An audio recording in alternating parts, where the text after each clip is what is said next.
Super.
ಜೀರಿಗೆ ಸ್ವಲ್ಪ ಇದನ್ನು ಹಾಕಿ ಸ್ವಲ್ಪ ಫ್ರೈ ಮಾಡಬೇಕು. ಪರಿಮಳ ಬರುವವರೆಗೆ ಫ್ರೈ ಮಾಡಿದರೆ ಸಾಕು. ಸಾಕಿಷ್ಟೇ. ತೆಗೆಯುವ, ಇದನ್ನೊಂದು ಪ್ಲೇಟಿಗೆ ಹಾಕುವ. ರೈಸ್ ಮಾಡಿದ್ದು ನಾನು ಫ್ರೈ ಮಾಡುವ.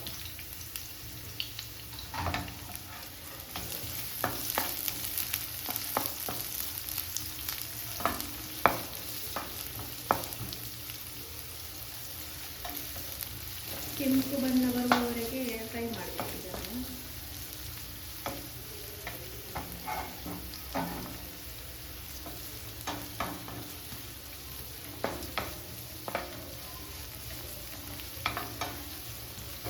ಆನಿಯನ್ ಇದು ಕಲರ್ ಚೇಂಜ್ ಆಗ್ತಾ ಬಂತು. ಇನ್ನು ಇದಕ್ಕೆ ಜಜ್ಜಿದಂತಹ ಬೆಳ್ಳುಳ್ಳಿಯನ್ನು ಹಾಕುವ.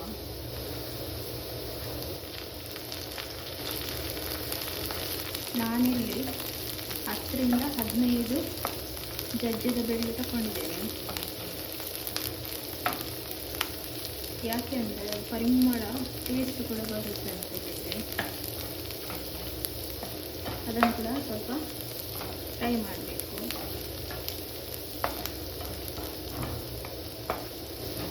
ಇದಕ್ಕೆ ನಾನು 1 ಹಿಡಿಯಷ್ಟು ಕರಿಬೇವು ಹಾಕ್ತಾ ಇದ್ದೇನೆ. ಕರಿಬೇವು ಹಾಕಿದರೆ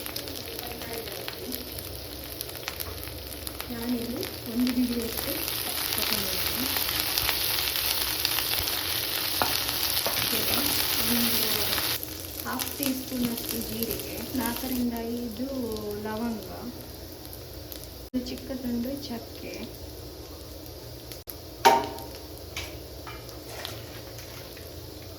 1 ಟೀ ಸ್ಪೂನಷ್ಟು ಅರಶಿನ ಚೆನ್ನಾಗಿ ಫ್ರೈ ಮಾಡಬೇಕು.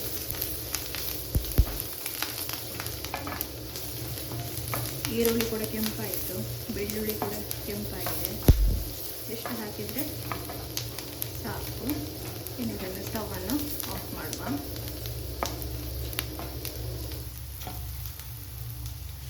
ಈಗ ಇದನ್ನು ಫಸ್ಟ್ ಫ್ರೈ ಮಾಡಿದಂಥ ಮೆಣಸು, ಕೊತ್ತಂಬರಿ, ಜೀರಿಗೆ ಮತ್ತು ಈ ಮಸಾಲವನ್ನು ಒಟ್ಟಿಗೆ ಹಾಕಿ ಕಡಿಬೇಕು. ಈಗ ಇದು ಸ್ವಲ್ಪ ತಣ್ಣಗಾಗಲಿ. ನಾನಿಲ್ಲಿ ಸ್ವಲ್ಪ ಹುಳಿ ತಗೊಂಡಿದ್ದೇನೆ. ಇದಕ್ಕೆ ಸ್ವಲ್ಪ ಖಾರ ಹಾಕ್ತಾ ಇದ್ದೇನೆ. ಖಾರಕ್ಕೆ ನಿಮಗೆ ಎಷ್ಟು ಖಾರಕ್ಕೆ ಅಷ್ಟು ನಾನು ತೆಂಗಿನ ತುರಿ ತಗೊಂಡಿದ್ದೇನೆ. ನಾವು ಗ್ರೇವಿ ಮಾಡೋದ್ರಿಂದ ಸ್ವಲ್ಪ ಜಾಸ್ತಿ ತಗೊಂಡು ಕೂಡ ಪರವಾಗಿಲ್ಲ. ಇದು ನಿಮಗೆ ನೀರು ದೋಸೆಗೆ, ರೈಸಿಗೆ, ಕೋರು ರೊಟ್ಟಿಗೆ ತುಂಬ ಚೆನ್ನಾಗಿರುತ್ತೆ. ಇದನ್ನೊಮ್ಮೆ ಈ ರೆಸಿಪಿಯನ್ನೊಮ್ಮೆ ಟ್ರೈ ಮಾಡಿ. ಈಗ ಇದನ್ನೆಲ್ಲ ಫುಲ್ ಇನ್ನು ಗ್ರೈಂಡ್ ಮಾಡುವ. ತುಂಬ ಸ್ಮೂತ್ ಪೇಸ್ಟ್ ಆಗಬೇಕು. ಇದನ್ನು ಗ್ರೈಂಡ್ ಮಾಡಿ ತರ್ತೇನೆ. ಇದನ್ನೆಲ್ಲ ಈ ಥರ ಮಿಕ್ಸ್ ಮಾಡ್ತೇನೆ. ಅಂದರೆ ಕಡಿಯುವಾಗ ಮಿಕ್ಸಿಯಲ್ಲಿ ಕಡಿಯೋದ್ರಿಂದ ಅದು ಸ್ವಲ್ಪನೇ ಕಡಿಬೇಕಾಗ್ತದೆ. ನೀವು ಗ್ರೈಂಡರಲ್ಲಿ ಯೂಸ್ ಮಾಡೋದಾದರೆ ಒಮ್ಮೆಲೆ ಹಾಕ್ಬೋದು. ಮಿಕ್ಸಿಯಲ್ಲಿ ಆದರೆ 2-3 ಸರ್ತಿ ಹಾಕಬೇಕು. ತುಂಬ ನೈಸಾಗಿ ಪೇಸ್ಟ್ ಮಾಡಬೇಕು.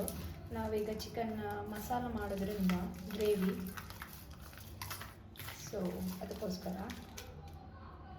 ಇದನ್ನು ಕಡಿಯುವ. ಪೇಸ್ಟ್ ಮಾಡಿ ತಂದಿದ್ದೇನೆ ನೋಡಿ. ಇಷ್ಟು ಪೇಸ್ಟ್ ಆಗಬೇಕು, ಫೈನ್ ಪೇಸ್ಟ್ ಆಗಬೇಕು. ಒಂದು ಸ್ವಲ್ಪ ಗ್ರೇವಿ ಜಾಸ್ತಿ ಇಟ್ಟಿದ್ದೀನಿ, ಯಾಕೆಂದರೆ ನೀರು ದೋಸೆಗೆ, ಇಡ್ಲಿಗೆ, ರೈಸಿಗೆ ಇದು ತುಂಬ ಒಳ್ಳೆಯದಾಗುತ್ತೆ ಅಂತೇಳಿ. ನಾವು ಚಿಕನ್ ಮಸಾಲವನ್ನು ರೆಡಿ ಮಾಡುವ. ಮೊದಲಿಗೆ ನಾನಿಲ್ಲಿ ಎಣ್ಣೆ ಹಾಕ್ತಾ ಇದ್ದೇನೆ. ಒಗ್ಗರಣೆಗೆ ಸ್ವಲ್ಪ ಜೀರಿಗೆ ಹಾಕ್ತಾ ಇದ್ದೇನೆ. ಒಂದು ಈರುಳ್ಳಿ, ಸ್ವಲ್ಪ ಬೇಯಿಸಬೇಕು, ಕರಿಬೇವು, ಇನ್ನೊಂದು ಸ್ವಲ್ಪ ಫ್ರೈ ಮಾಡಬೇಕು.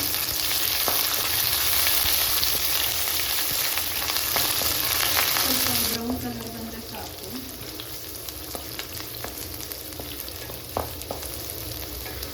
ನಾನಿಲ್ಲಿ ಅರ್ಧ kg ಚಿಕನ್ ತಗೊಂಡಿದ್ದೇನೆ.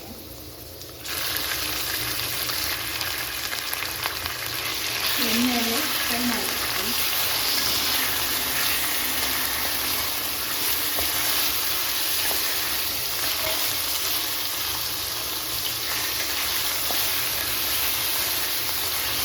ಸ್ವಲ್ಪ ಉಪ್ಪು ಹಾಕುವ.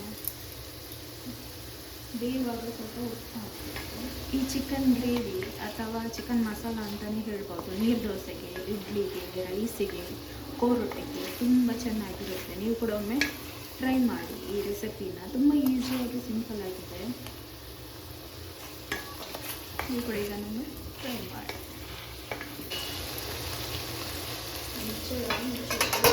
ಬೇಯಿಸುವ. ಇನ್ನು ಇದಕ್ಕೆ ಮಸಾಲ ಹಾಕುವ. ನಾನು ಸ್ವಲ್ಪ ಗ್ರೇವಿ ಜಾಸ್ತಿನೇ ಮಾಡಿದ್ದೇನೆ.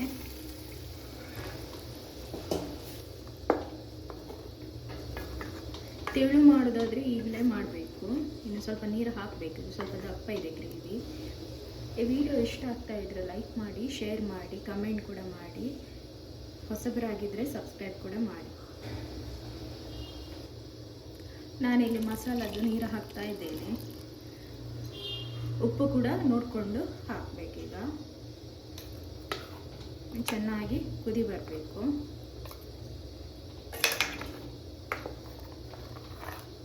ಸ್ವಲ್ಪ ಕುದಿ ಬರಲಿ. ಉಪ್ಪು ಕೂಡ ನಾನಿಲ್ಲಿ ಸೇರಿಸ್ತಾ ಇದ್ದೇನೆ.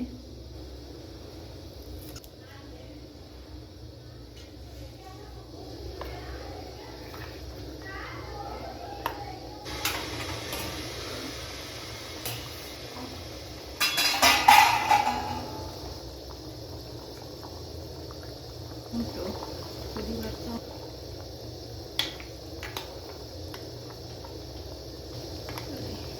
ಹೀಗೆ ಬಂದಿದೆ ಗ್ರೇವಿ. ಒಂದು ಸ್ವಲ್ಪ ಕುದಿ ಬರಲಿ. ಕೊತ್ತಂಬರಿ ಸೊಪ್ಪು ಹಾಕುವ.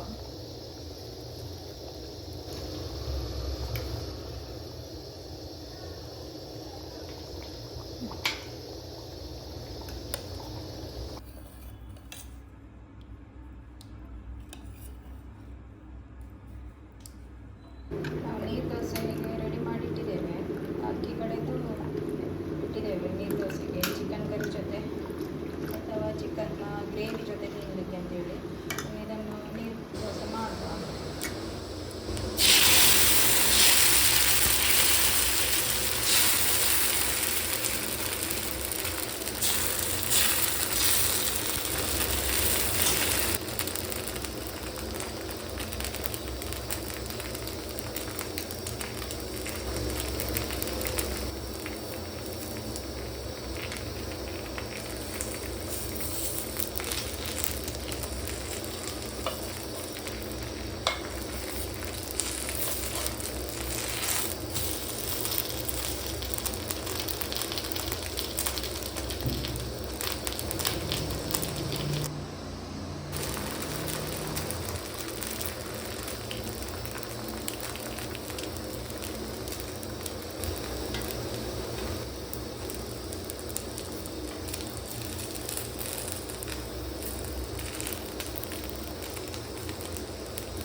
ಸೂಪರ್.